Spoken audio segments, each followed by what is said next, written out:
Hello and welcome. Woo! We are starting. Brian Fanzo, everybody. Woo! Woohoo! Exciting. What's up? Welcome to this is our second Lately webinar, which is awesome. We've got like killer guests. I mean, super amazing. You started the bar really high, so that's a lot of pressure to go after Anne. So she's super money. So I'm Kate, by the way. I'm the founder of Lately. So we're an AI-powered marketing dashboard, and we instantly turn long-form content like blogs, newsletters, and press releases into dozens of pre-hashtagged and pre-short linked social media posts. Woo! So that's a scoop on us. In another life, I was a marketing agency owner and a rock and roll DJ. So I love interviewing people. Segue to Brian Fanzo. Welcome to our special guest here today. Thank you for being here. I was a high school roller skating rink DJ, so that's our link. We're talking about. I mean, we were setting the bar completely opposite. I DJ'd for 3 years out of my roller rink. Tuesday mornings, I would go to the local mall, pick up the CDs. So yes, there's our segue. There's our link. Shoot the duck, man. That's yes. That's cool. I can shoot the duck and couples backwards skate like a boss. That is so hot. Awesome. Well, so the more formal rundown on Brian, you guys, is he's the founder and CEO at iSocial Fans, which is a social strategy consulting company. He hosts a couple of superstar podcasts. He was also awarded one of the top 25 social business leaders of 2014 by the Economist Intelligence Unit. There we go. Plus, he's like this crazy world traveler. He's been to 70 countries and every conference you can think of. Like he's been on stage there. The guy is obviously amazing, and we're super psyched to have him and all of you here today. So thanks so much for joining us. Today's topic is storytelling, which you're an expert in. And so I want to let you run wild and unleash the Brian, but I wanted you actually to start with one thing, which is, would you explain the difference between storytelling and like just a regular status update so people can understand like the definition of that? Sure. And I think storytelling is an interesting, like the medium of storytelling is my favorite thing in the world to study, because I like to think that it is almost impossible to be perfect at storytelling, because when you're telling a story, every variable around the story changes. So even if you go on stage, the presentation I'm giving tomorrow here in Boston, this will be, I've just figured it out because I was going through a speaker agency thing, but it was my 34th time I've given this presentation, which I've always said I'm not very good at. I would never be a great one-hit wonder if we're going to keep it on the DJ scene, because I don't like to say the same thing over again or do the same thing over again. But I'll be giving this presentation 34 times.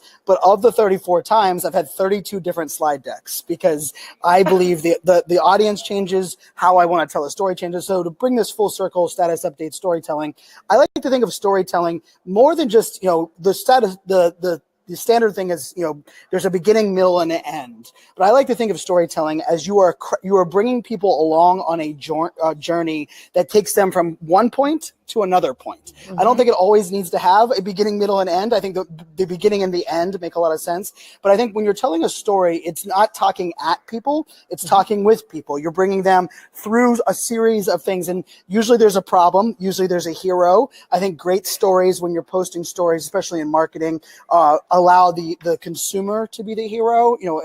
For me on stage, one of the things I really work hard on as a speaker is that I'm not any better than anyone that's in the audience. I'm not telling them what they do is wrong. Oftentimes I'm giving them third-party validation of what they're doing is right, and that they just need to keep doing it. Or like what I like to say is, they're waiting for permission to start doing something. I give them that permission, right? And so I think great storytelling brings people along on that journey. And I think today, like, the word storytelling oftentimes in marketing is thrown out there as if it's like, okay, if you had a blog post that doesn't come across as marketing and sales, that's telling a story. And I disagree with that part of it. I mean, and let's face it, I think great blog posts end up being great story elements in it. But I think truly storytelling right now in this world we're living in it's about trust, authenticity, helping solve a problem. And ultimately, when you bring someone to the end of a story, it's something that they will remember, right? Nobody remembers being marketed to. No one remembers being sold at, but they will remember stories that help them solve a problem. Yeah, I love what you said about talking with people instead of talking to them. It's something that, I think, I've been doing these video series and really trying to to do that as well. And like, it's hard because you want to say something that's interesting and of value, but yet it's just sort of like, for me, it's a part of a day in the life. So it's a little bit rote. Sometimes it feels like to me. And just trying to think about that before you do it and be inclusive and like, I try to put myself in the shoes of other people. That's what I'm sure you probably do as well. Yes. And it's an interesting challenge, but I really like that idea. And so let's have some tips on like how we can take people on this journey with us. Like, what are some of your hot points on that? So to your point, and this is where there's think like a fan, right? So my last name, I know it worked out well. I just had it in my book bag. So this is actually my spectacle glasses, but it has my sticker on it, so it works out well. But to this whole message, I think with video right now, the reason the reason live video is powerful is that anybody can go live. The reason most live video, in my opinion, sucks is because anyone can go live, right? And there's Totally. There's this element of my tagline is press the damn button. I think we'll get into that a little bit more. But what I think about it is, how do we create empathy in what we're telling a story about, right? And empathy, and this is where that think like a fan came from, is right. I think you have to be able to understand the people you are talking to or talking with, and then you have to be able to strap yourself in their shoes, right? And I always use this as an example, because it's one thing to say, okay, I understand my audience, they have this problem, but do you understand how they came to that problem? Do you also understand what other variables are involved in that problem? Do you also understand, maybe, do they even understand the problem themselves, or do they believe they have this problem? And I think these are all series that require us to listen and learn. I think one of the key aspects, for a lot of people, when they look at me as a storyteller, I tell them I consume far more content than I create or push out there, which I push out a ton of. For anybody that follows me, I always tell like, I'm on every channel. I'm posting multiple updates a day, 2 podcasts. I go live on video multiple times a week. But for me, if you think about it, I actually listen to more podcasts. Today alone, I've listened to 5 podcasts today, while I was flying from DC to Boston. I've written 2 blog posts today, but I've also probably consumed 15 minutes of Instagram stories, right? And so, well, part of it is that, to me, to craft a great story is I have to understand other people. And there's Gary Vaynerchuk is one that I've always looked up to for many things, but there's something that I disagree wholeheartedly between the two of us, is that he's always believed that if he doesn't consume other people's content, it'll never alienate his own opinion. He doesn't have to worry about believing that someone else has already said it, because he doesn't read books, even though he's written 7. He doesn't listen to other people's podcasts.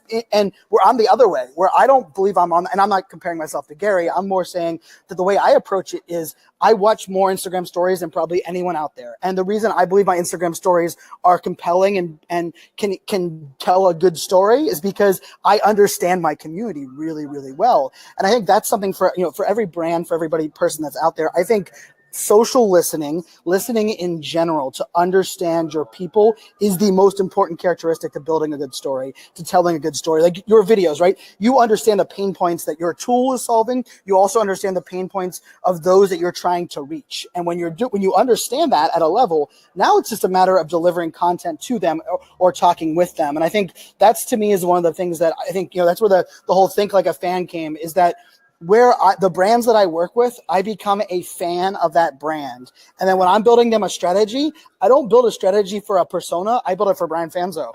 I literally take that, and Brian Kramer, who we both know, Brian and I started working really well together because the companies that we started working together on were ones that we were fans of first. And we were like, people were like, well, how did you guys come up with this idea to do this type of content? We're like, well, because we figured that's the content we wanted and they weren't creating it yet. It's not rocket science there, right? Yeah. It's become a fan, understand what the fans' point of views are, what the fans' pain points are, and then help a brand build a strategy to give you what you wanted when you were working with that company. And I think that's where a lot of companies go wrong, is they either try to create a story that's for themselves. Right. And I often ask, CEOs of companies or executives of companies, especially in marketing, I'm like, do you follow your own brand on social media? Yeah, right? they don't. And they don't, right? Or Yeah. do you use the products that your company's up? No. Oh, well, Amazing. so it's really hard for you to craft. Like, there's a reason I think some executives are really bad at being keynote speakers on stage. It's not because they're not smart, they're not great at their job. They're of course great at their job there, but they don't understand. They can't relate well enough with the audience to where they can present a story that is relatable. Like, if you don't relate with that audience, which is where that storytelling comes in there, the story comes forced. It sounds like marketing or sales, and it sounds like you're telling people that they are wrong. And I will tell you right now, in the world we live in, No one wants that. we need more empathy, and we need less people telling us we're wrong. True. Yeah, one of the things I do with all my employees is I have all of them immediately follow us on all of our social, get our email newsletters, like whatever it is we're sending out. So we're on the receiving end, so we can see and understand what you guys are seeing as well. But that kind of getting back to the DJ thing, in Radio Land, we used to call that air checks. So you would like constantly listen back to yourself and listen to your teammates as well, just to cringe, because that's really hard listening to yourself. But it's a great way to learn and improve, just try to, because that instantly puts you in the shoes of your own fan. Oh, by the way, I didn't want to back up and let people know, because last time they asked about this, who Brian Kramer was. Brian Kramer is a friend of ours. He's one of the top 10 digital marketers in the world. And he's the founder of H2H, which is human to human versus B2B, which goes along very much with what we're talking about today, right? That the empathy kind of component to the storytelling. So do you want to talk about that button? The button? Oh, yes, we can talk about that button. Yes, sure. So for me, press the damn button. It's a book that I'm writing at the moment. I've been writing a book for far too long. I just actually haven't pressed the damn button, which is very ironic that the first chapter of my book is about the fears that I had to go over to actually write the book. But press the damn button, it came to fruition. I was giving keynotes, and I love what I do. I'm very passionate about what I do. I do believe and share a lot of the same interests as Brian. Brian and I have been really good friends. He's been a mentor of mine, as well as somebody that I can say I've traveled the world with. And a lot of stuff that we talk about is, keeping things, talking to people, being human, all these pieces. And I would get on stage, and oftentimes people would say, Brian, you didn't really tell me anything new. You didn't really blow my mind with some data point that I've never heard of, but you translated something in a way I now feel more empowered to do my job. And I would always get so excited. I feel honored, and I truly do every stage that I get on, every person that listens to my podcast. But one of the things that I started getting really frustrated about was that I would come back to that same event a year later, and I would come back to that event, and I would run into the person before I got on stage, and they would like, Brian, you were my favorite speaker. I love what you had. Look, I even have my notes, and they would show me their notes. And I would say, oh, so what did you do based on what I was talking to you about? And they would say, well, I took all this back and I started thinking that we did a roadmap, and we did storyboarding. And then there was this things came up, and, we just didn't actually do anything with it. So I'm hoping this year, I learned some more. And it became one of these things that was just so frustrating. And I kept saying, so now my tagline is press the damn button, right? And it doesn't matter, it has to do with video, right? Video is where kind of the origin of this happened, where I would tell people, I would work with them, build a strategy. I would give them ideas on going live. We would build the accounts, and then they would spend 3 months and doing nothing. And I would say, what do you stop thinking? Just press the damn button. And the adage actually is funny, because people assumed press the damn button meant don't have a strategy or don't have a plan. It was actually the opposite. It was the only way you're going to test your strategy, the only way you're going to know if you're like, what's the ideal length of a Facebook post? How many times should I post on Facebook a day? My answer to that is you don't know until you do it, right? Like, put it out there. I remember one of the things for me on Snapchat was I would always joke, I would watch these long stories on Snapchat, and I would say, well, I don't think my audience wants 70 stories, 70 10-second clips on mine. And someone asked me, like, well, Brian, you tell us that. How would you know that until you do it? And so I did. For 1 weekend, I did this AMA series. I answered. I mean, it was probably almost 100 snaps, and my audience loved it. Like, absolutely loved it. And for me, I was not happy about that, because then I was like, how do I maintain that bar? Like holy crap, now I've put an expectation that I can't really manage. But I think the whole press the damn button came in is that I think we're in information overload. I think I would argue that I don't think content is king. I think great content is king. And I would rather people focus on creating one great piece of content a week and maximizing the exposure of that than creating 7 pieces of content in a week. And this is coming from someone that creates a lot of content, right? Like, so you have to take that. But part of it is, so many people have so many good stories to tell. And part of the Press the Damn Button, which actually one of the chapters I'm writing on now, is I believe we are greater than me, which means, the power of collaboration, what we're doing right here, right? We're bringing together 2 different worlds, collaborating. But the thing about it is if the 2 of us hadn't told our story, hadn't put ourselves out there, hadn't pressed the damn button with the people that we know, the connections we know, we would never be able to collaborate. And I think there's so much collaboration in the world that's missing. I think there's so much opportunity that's missed because people don't press the damn button. They are overwhelmed by the possibility or the fear or what's going to go wrong and the failure. And ultimately, the amazing thing for me is when people put this sticker on their computer, just as simple as putting this, and they're like, Brian, I just decided to go live, and I realized I didn't like video, but I found 4 themes that I didn't know people liked about. So now I started writing about these 4 themes, and they're my most popular blog posts. And I'm like, you realize that you would have never found those opportunities if you hadn't pressed the damn button, right? And so that's where it's come from. It's turned into a book. It's a keynote that I give a lot around the world now. But it's ultimately like, hey, stop waiting, stop overwhelming, and I don't care what it's doing. If you don't maybe you don't like video, do a podcast. If maybe you don't like podcasting, maybe do a blog. If you don't like blog, why don't you start posting on social media? Like one of the teams that I'm working with a real estate company, and what we're doing with that team is they're so scared of video. And they don't mind me sharing this, is that I'm requiring them to press the damn button and go. They have to FaceTime with their family 3 times a week. Oh my God. Just simply FaceTime with their, because I just want them to press the damn button, like just take action. Because I think there's nothing worse that we could do as a brand, as a community, as marketers today than to overthink, overanalyze, and never do, because the results, we would never know if anything's good. And like I was listening to a podcast today and something about Stranger Things, the TV show on Netflix, that it's blown up. And part of it they said was the guy who pitched the script ended up having that script for like 3 years. And then finally some guy just grabbed it and said, I'm going to go in and pitch it if you don't. And someone forced him to press the button, and it's turned into a blockbuster. And it's because they took the action. I mean, someone had to force it, and sometimes that's the way you have to do. But yeah, that's where press the damn button comes from. So on that note, you said that you had some fears about writing your book, and I know we're straying from storytelling, but hopefully you can tie this in for me here. Like, what were those fears, and like, what made you push the damn button on writing your own book? I'm one that I am not a policy driven person. I love people. I love talking. My mom likes to say I came out of the womb talking. So that's my which is why my full-time job is a podcaster and a speaker. Like I literally have like the job that fit what I was born to do. But for me, so much of it, I believe in public accountability. So for me as an entrepreneur, I'm actually wearing a unemployable shirt right now, which is from a podcast called Solo.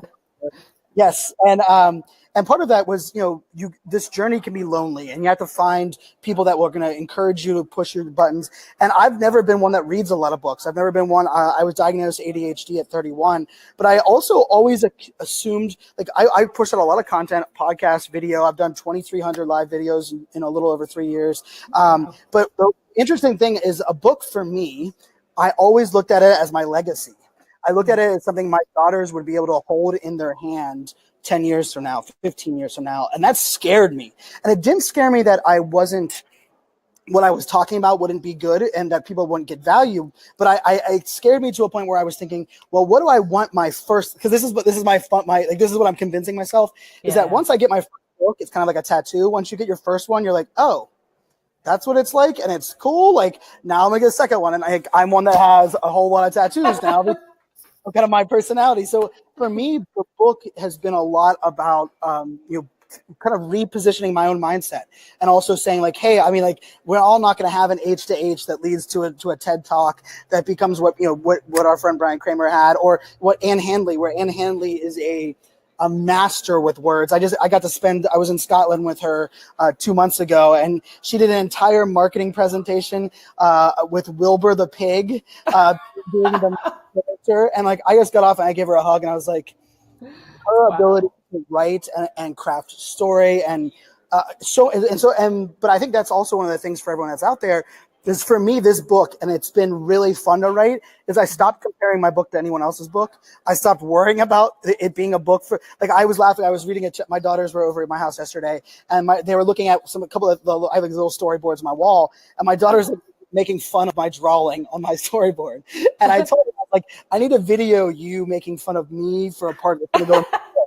So years from now, I can remember, like, hey, this is what it was. And so for me, it was less of fear of failing. It was more of fear of putting something out there that I wasn't proud of. And it was actually a publisher told me this back in February. I got off stage, and he just looked at me, grabbed me by the arm, and I'm going to be working with him. So he ended up grabbing me by the arm and just said, "You are doing the world a disservice by not having a book." Right. And I was like, and I'm the one that's telling everyone out here, you're doing the world a disservice by not pressing the button and tell your story. Yeah, hello, kettle. It was like I'm doing the world a disservice, and it was the motivation I needed, right? I think that's another piece of this, is that, by me putting it out there, and that's part of the chapter 1 of this book, is that, I had to put it out there in all these different ways. Like I actually wrote a book. I wrote about 80,000 words called A Millennial Mindset, but I never was proud of it. And the book still has not seen the light of day. It might end up being the longest blog post I have ever had in my entire life, because it might end up just being a blog on my website. But at the moment, like it is truly one of those things where you have to get over the fear, have to stop building yourself out there, and just kind of take. And I'm excited to see where this goes. I think 2019 is going to be my best year yet, because I did press the damn button on this. It's true. I understand what you're saying about not being proud of work you do. So I all the time put social content out, especially those videos that I'm not proud of. I look at them and wince and I'm embarrassed, but it's so interesting because other people have a much different perception. Sometimes it's shocking to me. And yep. So, almost 100% of the time, actually, how it's just, I look in the mirror and I see these 2 bags under my eyes. That's what right. I see. No one else sees those except for maybe my sister. Right. Yep. So let's talk about with the storytelling, as far as other actionable tips go, more than pressing the button. Once you decide to press the button, what's some good ways you can help unleash the beast, so to speak? Sure. So there's two main mindset changes that I think you have to embrace. And then I'll get into what I think is the key to creating some great content today. And the two mindsets are: perfection is a fairy tale. I firmly believe it. And anyone that's listening, I've asked this on every single stage I've been on this year. I asked the audience, tell me a brand that is perfect. Crickets.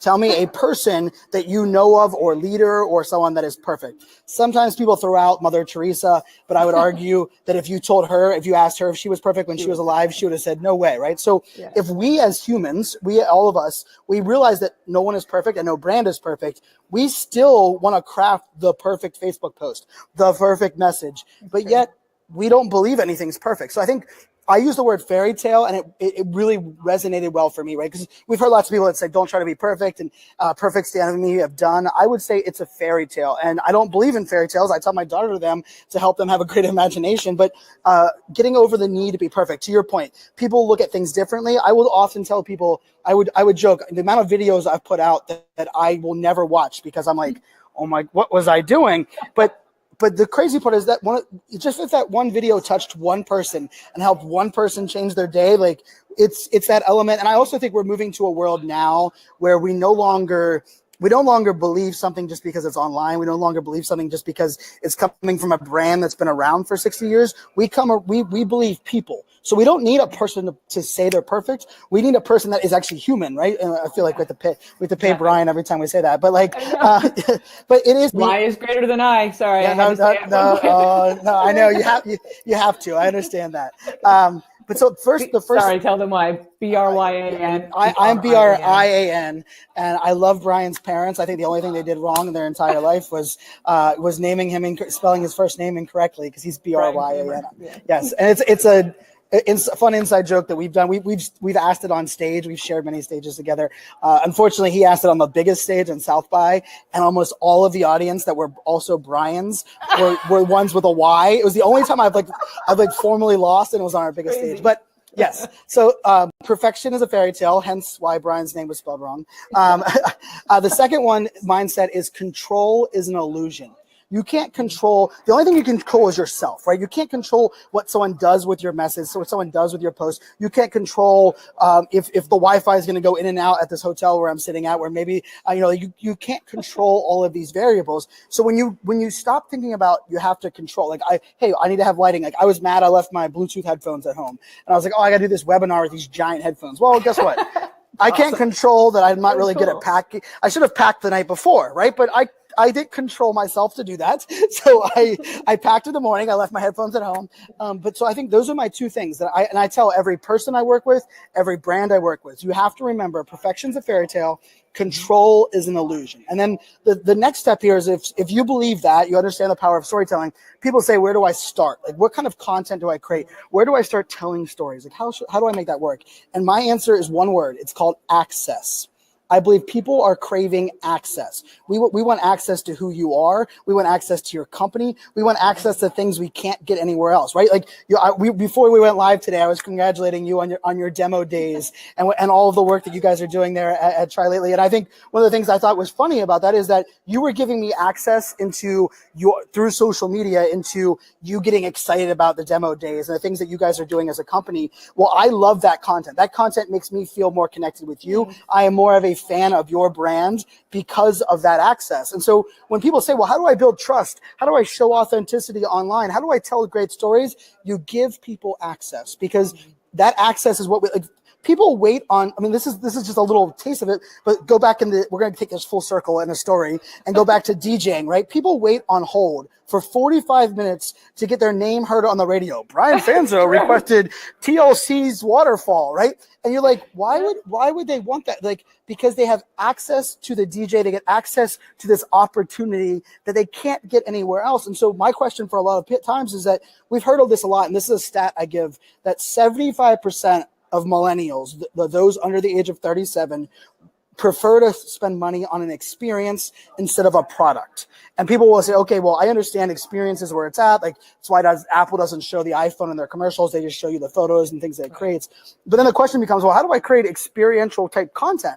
And my answer to that is access. If say you're going to have a product release, say you have a new service, like just because no one cares that you built a new website. What we do care is we will watch you be really nervous the hour before your website goes live, right? What we don't care is that, oh my goodness, this is my fourth meeting of the day. But what we do care about is, what is your mindset before the meeting? What does it look like after the meeting? So the word access, I mean, it's funny because I think we hear a lot about attention, right? It's really hard to grab people's attention online, and it's so much content overload. The key to grabbing attention is giving people access. The key to great storytelling is building that storytelling around access. And that's kind of where I think we can move the needle. I love that. And so, because as a rock and roll DJ, like, I'm all about the access, of course. Like, there's a Rolling Stones picture of me. So I see the Stones. So access. That's a great story. I'll tell you some other time. All right. So we only have actually a few minutes left. And I wanted to just touch on the upcycling idea. Yes. Before we. Sure. What? So I create a lot of content.